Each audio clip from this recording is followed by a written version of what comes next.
આજના વિડીયોમાં એવા ઉપયોગી આઈડિયા શેર કરીશ કે તમારા ઘણા બધા કામ સરળ થઈ જશે, તમારી મહેનત અને સમય પણ બચશે. તો ચાલો વિડીયોને સ્ટાર્ટ કરીએ.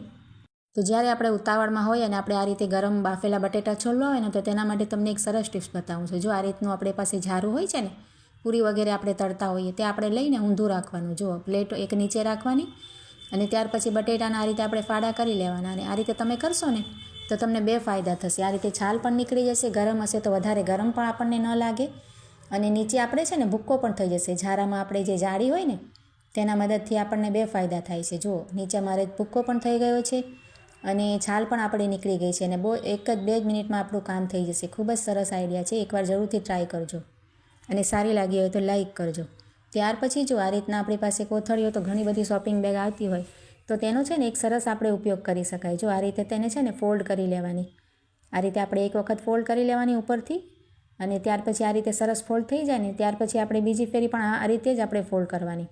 આ રીતે તમે પકડીને કરશો ને તો તરત જ થઈ જશે. જુઓ આ રીતે આપણે કઠણ હાથે કરવાની અને સરસ તેને છે ને કરચલી ના રહે એ રીતે આપણે ફિનિશિંગ આવે ને એ રીતે આ રીતે કરી લેવાની. જુઓ, અને આ રીતે તૈયાર થઈ જાય ને પછી આપણે છે ને તેને આ રીતે ખોલવાની. જો આ રીતે ખોલી અને તેને આ રીતે વાળી દેવાની. જુઓ તો આ રીતે આપણે વાળીને ઊંધી કરીએ ને તો તેના બંને બાજુ તેના ખૂણા નીકળશે. જો આ રીતે આપણે તેના ખૂણા છે ને પાછળની ભાગે આ ખૂણાને આપણે છે ને આ રીતે ફોલ્ડ કરવાના થોડા થોડા, અને તેમાં છે ને સેલો ટેપ લગાવી દેવાની. જો હું તમને નજીકથી બતાવું છું.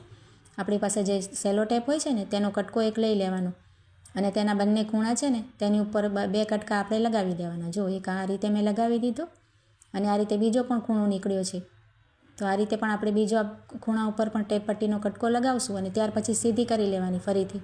તો આપણે સરસ બાસ્કેટ જેવું બનીને તૈયાર થઈ જશે. જુઓ કોઈ પણ થેલીથી તમે આ બનાવી શકો. આપણે જે લોટની થેલી આપણે ખાલી થાય આ તૈયાર લોટ લેતા હોઈએ તેનાથી પણ બનાવી શકો. અને આ રીતે જો તેલના કન્ટેનર હોય કે પછી ઘી ઓઇલનો કે ઘીનો ડબ્બો હોય તો આપણે રાખી શકાય. આપણી વસ્તુ પણ ખરાબ ન થાય, ઘણી બધી વસ્તુ રાખી શકાય. તેમાં કોઈ આપણે બટેટા ડુંગળી વગેરે પણ ભરીને કિચનમાં રાખી શકાય, ડ્રોવરમાં. ખૂબ જ ઉપયોગી થાય, આ રીતે આપણે બનાવી શકાય. જુઓ ત્યાર પછી જો આ રીતના આપણે મરચાં ક્યારેક છે ને તીખા બહુ આવી જાય અને આપણને એમ થાય કે આપણે કદાચ હાથ બળશે, તો તેના માટે છે ને આ રીતનું પીઝા કટર તો હવે બધાના ઘરમાં હોય છે. તો તેનાથી આપણે જો હાથ લગાવ્યા વગર આપણે મરચાં કટ કરી શકાય, અને આનાથી છે ને આપણે ખૂબ જ ઝીણા પણ કટ કરી શકાય. જો મેં અહીંયા મારી મોટા જોઈતા હતા એટલે મોટા કટ કર્યા છે, પણ તમે કદાચ ઝીણા કરશો ને તો પણ કરી શકશો. જુઓ ખૂબ જ સરસ આઈડિયા છે, જરૂરથી ટ્રાય કરજો. 1 જ મિનિટમાં તમારી મરચું કપાઈ જશે. ત્યાર પછી જો આ રીતના આપણે મોબાઈલના બોક્સ તો ઘણા બધા ઘરમાં આપણે લેતા હોઈએ મોબાઈલ, તો ઘણા બધા પડ્યા હોય છે, તો તેનો સરસ ઉપયોગ બતાવું છું. એના પહેલાં પણ મેં તમને એક સરસ ઉપયોગ તેનો બતાવ્યો છે, તમને ખૂબ જ ગમ્યો છે. હવે તમને બીજો ઉપયોગ બતાવું છું.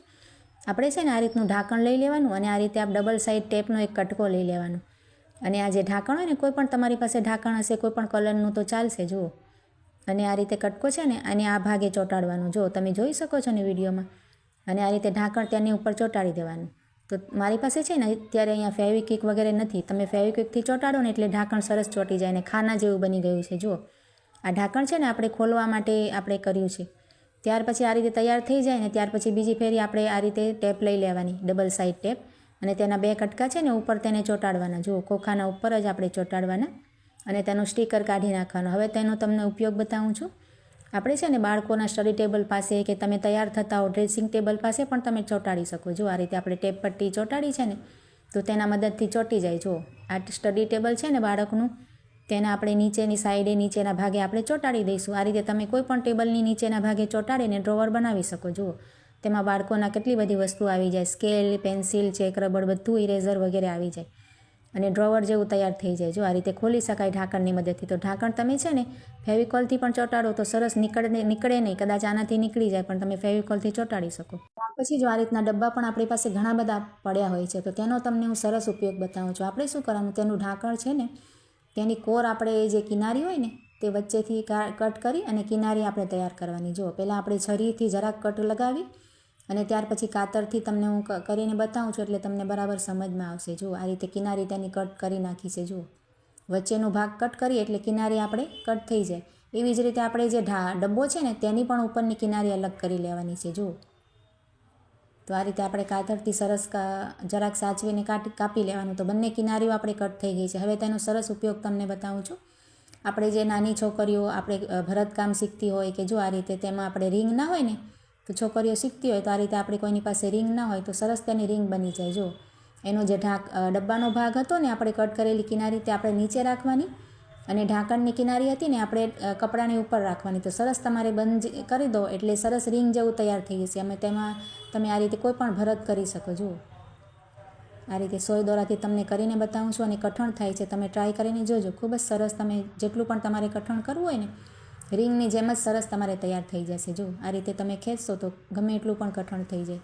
તો આજના આઈડિયા બધા કેવા લાગ્યા તે કમેન્ટ દ્વારા જરૂરથી જણાવજો અને સારા લાગ્યા હોય તો લાઈક કમેન્ટ કરજો અને મારી ચેનલને સબસ્ક્રાઈબ કરજો. તો ચાલો મળીએ નવા વિડીયોમાં.